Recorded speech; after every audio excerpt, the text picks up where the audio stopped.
Awesome. So welcome to 2.1. We're going to go through together the types of Instagram accounts that you can either create or that you already have and don't really know about. And this is really, really important because each different type of Instagram account has benefits and it has its downsides. And I'm going to make sure that you're choosing the benefits that's right for your business. So whether that's get as many followers as possible or make as much money as possible, that's for you to decide based on the knowledge inside this lecture. So let's jump in. So there are 3.5 distinct types of Instagram accounts that you can start.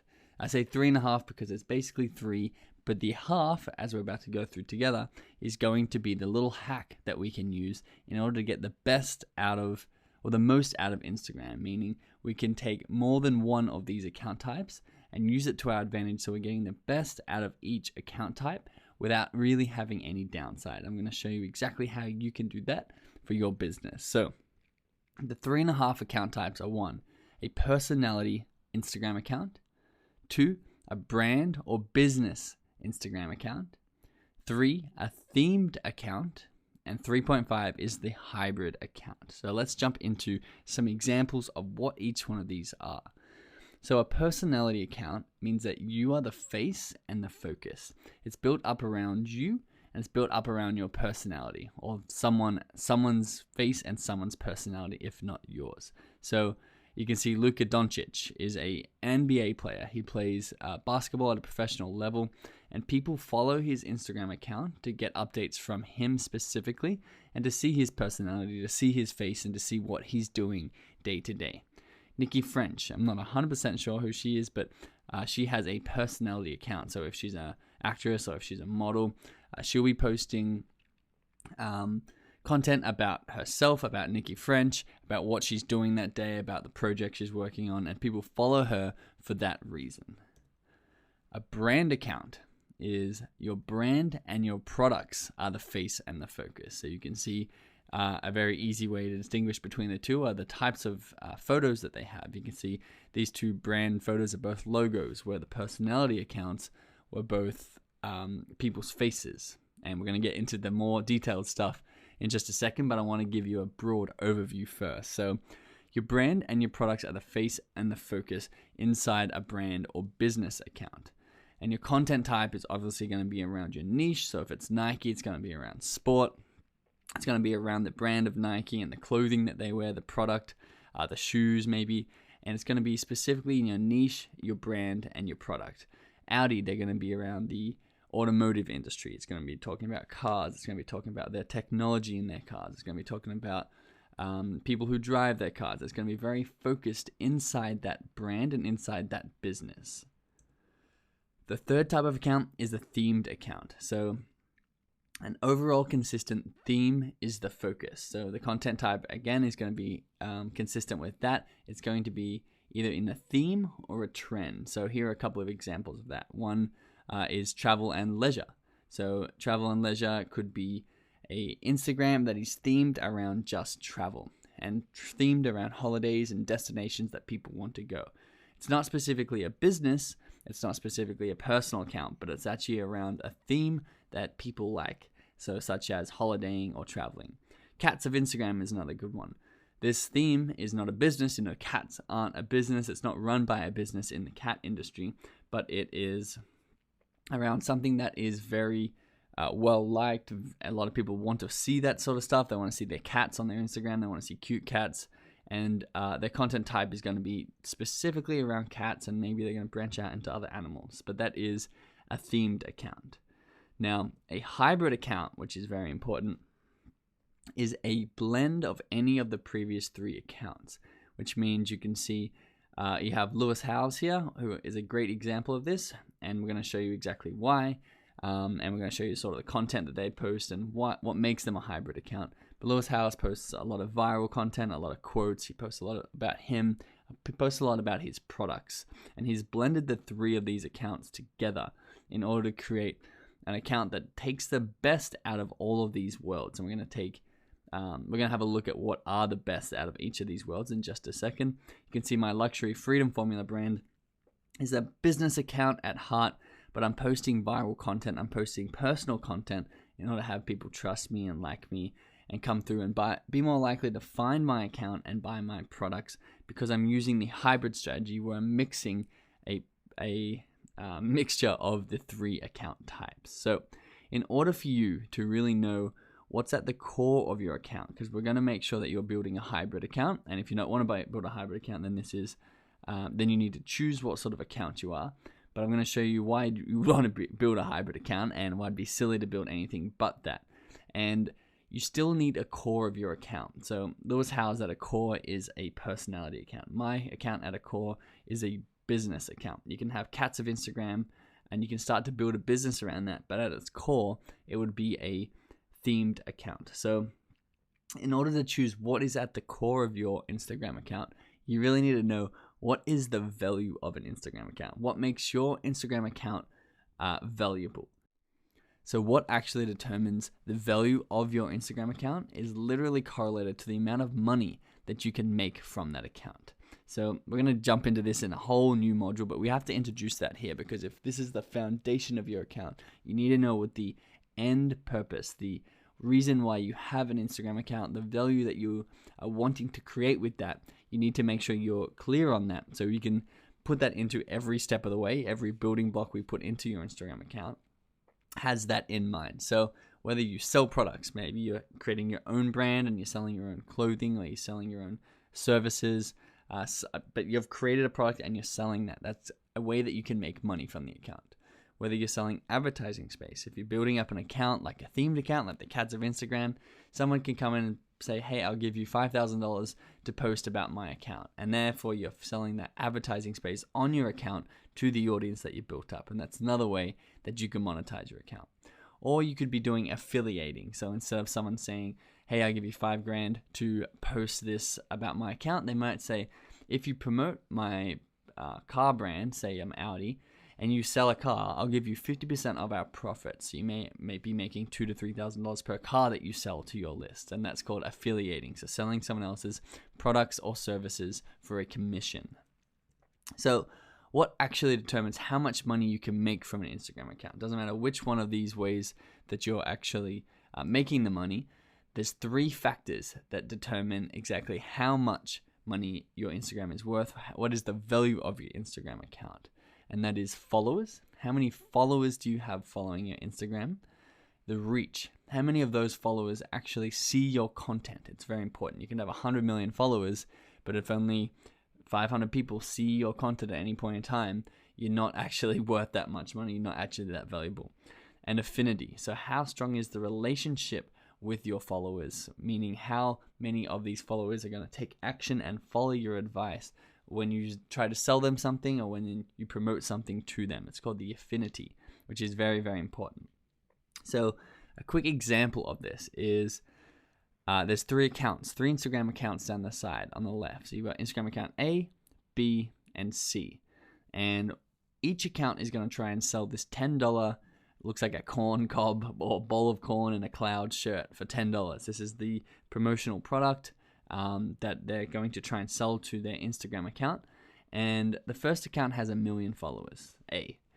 And their reach is 10%, which is pretty good. It's pretty standard if you could reach 10% of your audience every time you post. So they put out a post selling this t-shirt and it reaches 100,000 people, and their affinity, so the relationship strength with their followers, is quite low. It's actually at 0.2%. And if 100,000 people see it and 0.2% of people purchase, they've made 200 purchases of this shirt, which is $2,000.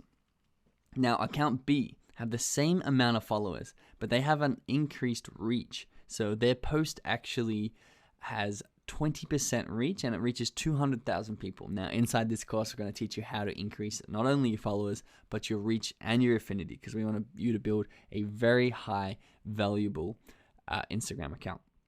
So 200,000 people see this post, and their affinity is also much higher. They've used the strategies inside this course to build a strong relationship and a strong affinity with their audience.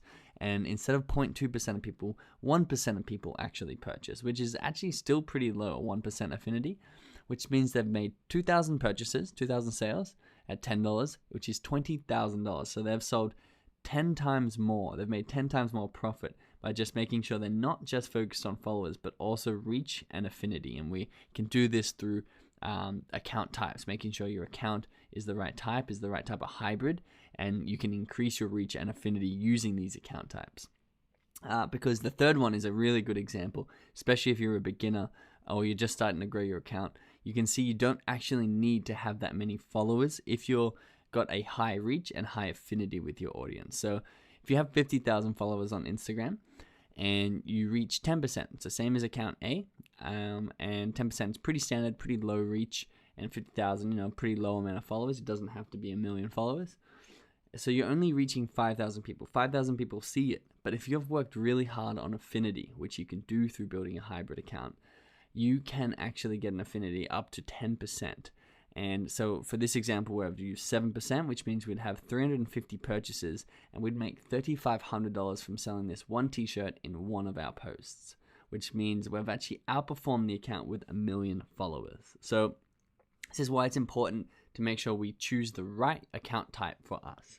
Now, here are the 4 of the 3.5 account types, and here is how they rate in each of the important categories on what is a valuable Instagram account. Because, of course, the purpose of your Instagram account is to create value in one way or another. So whether you want to create a lot of followers, you may want to go with just a themed account. Themed account has quite viral content if you're just posting about cats, or you're just posting about holidays, or you're just posting about World of Warcraft, or whatever it is that your theme is. If it's already popular, you're going to get very naturally, very organically, a lot of people liking your content and following you. You're also going to have a high reach because you're going to be able to post a very viral sort of content that people are very naturally drawn to. The problem is your affinity is going to be low. So we're looking at 3, the themed account column, because you don't really have a strong relationship with a themed account that you follow. If you follow holiday destinations, you're not really feeling, you don't get the behind the scenes on who that person is. You have no idea who you're talking to, who you're following. You're just following it for the content. However, if you were to be following a brand, you'd have a very strong affinity. The only reason you follow a branded account, if you follow Nike, is because you've chosen to actually like Nike. And your affinity is going to be much higher, relationship with them. If Nike post a promotional post trying to sell one of their products, you're much more likely to buy than if the themed account tried to sell you a holiday. And the downside to the brand account, however, is lower followers. You're going to have a lot less people being like, oh yes, I love this business, compared to, oh yes, I love cats, follow. So you're going to have lower followers and lower reach because the content that you post around your brand is going to not be as viral as the themed. The personal account type, it's going to be somewhere in the middle. You're going to have a high affinity because it's going to be people following you for you. You're the face and the brand. You're the face of your account. Your reach is going to be pretty high, but it's not going to be as viral as the themed account, but it's going to be more viral than the actual brand account where you're posting about products and services and around your niche. And of course, your followers is going to be a little bit higher than brand because people like to see people's faces. They like to follow people more than their businesses, but it's not going to be anywhere near as high as if you're following a bunch of cats having fun. So the hybrid account, of course, we'll get into in a second. I'll show you the numbers of that. But what you need to do is you need to choose your account type. So whether you choose your face as your personal, which means your face is the actual Instagram account and it's about you, whether you choose brand, whether it's a business or a brand that you're starting or that you have, and that's at the core of your Instagram account, or whether you choose themed and you can make an account really viral and then try to monetize it from there, you need to make sure that you're choosing one of these 3 account types at the core of your Instagram account. So choose your type now. And with that in mind, we then have to look at hybrid accounts. So I want to make sure that even though you've chosen the brand account, you want to make sure that you are taking into account that you can make that a hybrid account and not only increase your followers and reach, but you can maintain that high affinity with your actual followers. So hybrid is taking the best of all the accounts and merging them into one for you. So your account should be a hybrid account, and we're going to talk to you about exactly what that means and the type of content that you can put on your account with the mindset of it being a hybrid account. Because he was a great example. And if you don't follow him already, go follow Tony Robbins. He has one of the best hybrid accounts that I've seen. He's a business account. He's a business, but his face is the face of his Instagram account. So he's also got the elements of a personal account in here, where his face is on the stories, his personality is on the stories, all the content's about him. But he also posts quotes. He posts viral quotes that are shareable. He posts inspirational stories that are very shareable and themed. And he sells directly to his consumers. He sells products using these posts. And he's the perfect example of a hybrid account with millions of followers that is really, really effective in making the best of all three things that make your account, all three factors that make your account valuable. So he has an insanely valuable account because of it. Now, one last thing I want to talk to you about. If you couldn't quite decide on your account, that's okay. I want to show you this one little hack. It's called a parallel account, and I've thrown this in as a bonus because I've done it and I've got a lot of benefit from it. But basically, you can create what's called a parallel account, meaning a business account, or the account on the right, Curtis Stone. He's a chef in Australia, so he's a blend of a personal account and a business, because not only is he the face of it, but he does sell a lot of products on his account. So he has high affinity because he's the face of it, but he has lower followers and reach because the content that he posts is around his business, is around his cooking, it's around him as a person, and it's not as viral as the account on the left, which is Proper Tasty. They have a very high follower and reach account because they post viral recipes. They break down recipes into 15, 30 seconds, and they make delicious chocolatey looking things that everyone shares and tags everybody in. However, they would find it a lot harder to actually sell something because their affinity is lower because they're just a themed account. So what you can actually do is you can run these in parallel with each other. For example, if I'm Curtis Stone and I'm running a business and I have a high affinity and I sell products through this business, I'd have an account exactly like Curtis Stone's account on the right. But if I wanted to drive extra traffic into that account, because I can't actually post viral content on there, I could take a new account and run two accounts in parallel with each other. And on the first account, I would be posting viral recipes such as Proper Tasty, and I would be promoting, and I'm going to show you exactly how you can do that inside this Instagram course, my business account with my viral and themed account. That's another way that you can create a hybrid account, is you can split them and promote between them. But for me, I chose to actually put them all in the one account to create one hybrid account like Tony Robbins. And I'm going to show you how to do the same and get the best out of all accounts.